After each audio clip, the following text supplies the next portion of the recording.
Yeah, 10/21/25.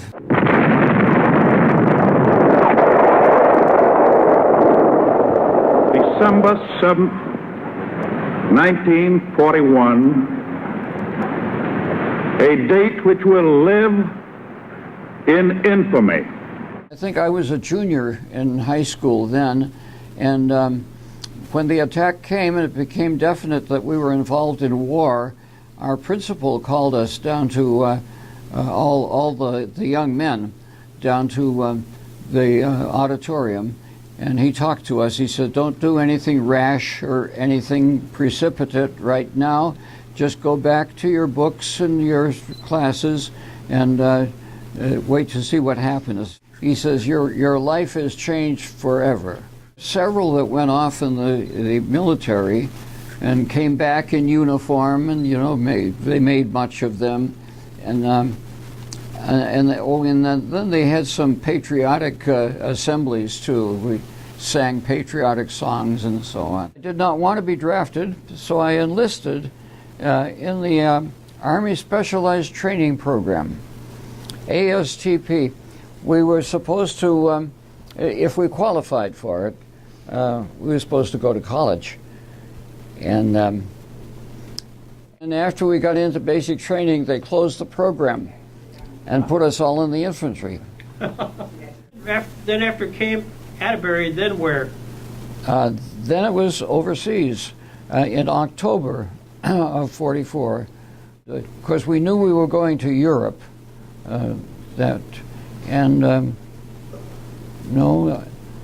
I think the only talk that was there was that we would be assigned to a quiet place in the line. I came on the Queen Elizabeth, and so we had no escort or anything. And one night, it traveled a zigzag path, across, and so one night it doubled up on the zigzag pattern and almost bounced me out of my bunk. We went to England first, then we crossed the Channel, and then right away we went right up to the front lines in Belgium. We were assigned to what was called a quiet place in the line, but we didn't know that, our scouts went out and they felt that we were facing a veteran group, battle-hardened group of Germans, and but that report, that intelligence was ignored, and we were sitting there waiting for the last offensive of the Germans, the Battle of the Bulge.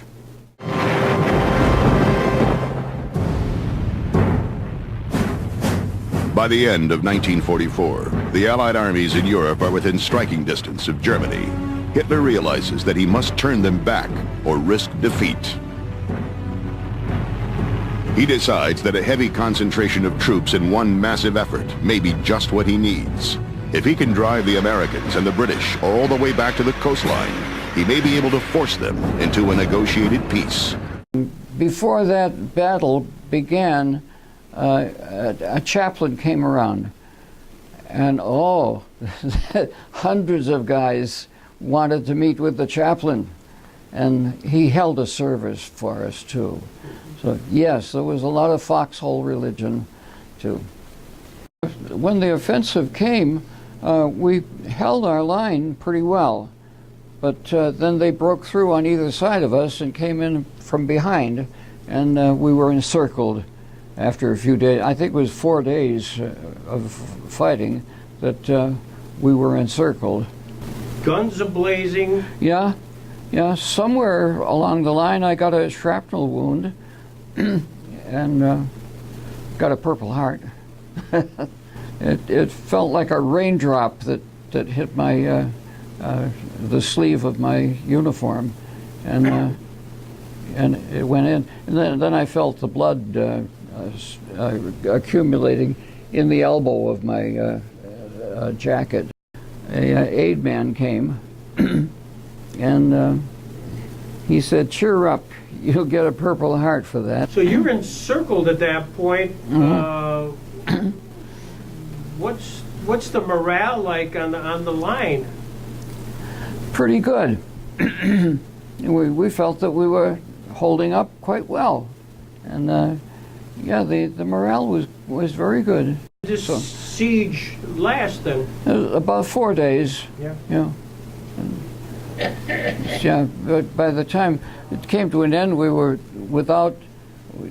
running out of ammunition, running out of food, and we had wounded men lying on the ground, needed attention, and the regiment surrendered, and those of us who were wounded got rounded up, got our wounds tended to. I got a bandage on my arm, and then we stayed there for, I think we stayed there for 3 days, until they could get organized to get us rounded up and get us moved back. Prisoner of war. Yeah. What was your treatment like? It was pretty basic, not especially harsh, but our conditions were harsh. You know, they didn't have much food to share with us, but got a little, and the medical treatment that we got was fair. We accidentally got strafed by our own fighter planes. I think they were P-51s, and we were locked in the boxcars, and there were 2 planes. And the reason you were in the boxcars was, again, you're a prisoner of war at that point. Yeah, preparatory to be moved back. Okay. Yeah.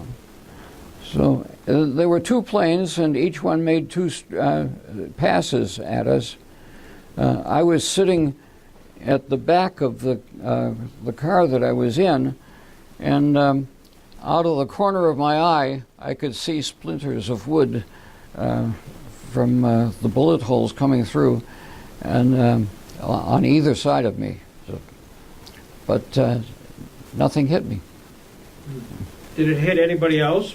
Yes, I can't document it, but I heard that 7 men were killed and 27 were wounded. Yeah, after we got strafed, we returned to the boxcars and got locked up again, and then someone said, hey, it's Christmas Eve, and they said we ought to be doing something. So we sang a few Christmas carols then. How long were you in as a prisoner of war? 4 months. Yeah, after everything was over, we got moved back to Leipzig, and I worked on the railroad there in Leipzig until I took sick. Yeah, the shrapnel wound that I had in my arm, it began to flare up, and my arm swelled up too, pretty bad, and so I had to be hospitalized. Of course, we could see that the bombing was going on. We ruled the air, you know, over Leipzig.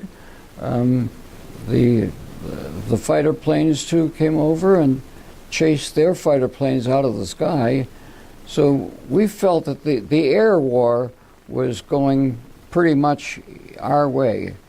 And then what we got was rumors from the front, rumors that they had crossed the Rhine. In the POW camp that I was in, we were together with Britishers and so on. They were pretty experienced as POWs, and they had a radio. So they got news reports, you know, from every day. One day, the guards didn't show up for work, and the gate to our hospital opened right onto the street. So I went down there and pushed the gate open, and nobody killed me. So I went through, and I made my way down the street, and eventually I came across a machine gun crew that were cleaning up and getting ready for the day's action, and they were waiting for breakfast to come up to them too. So that way I got onto our side. You're back on in United States Army. Yeah. Were they curious about what just happened to you for the last 4 months? Yeah. The nurses, they were tremendous. You're awful thin. Didn't they feed you anything? And they asked us, where we were from, and if we had any stories from back home.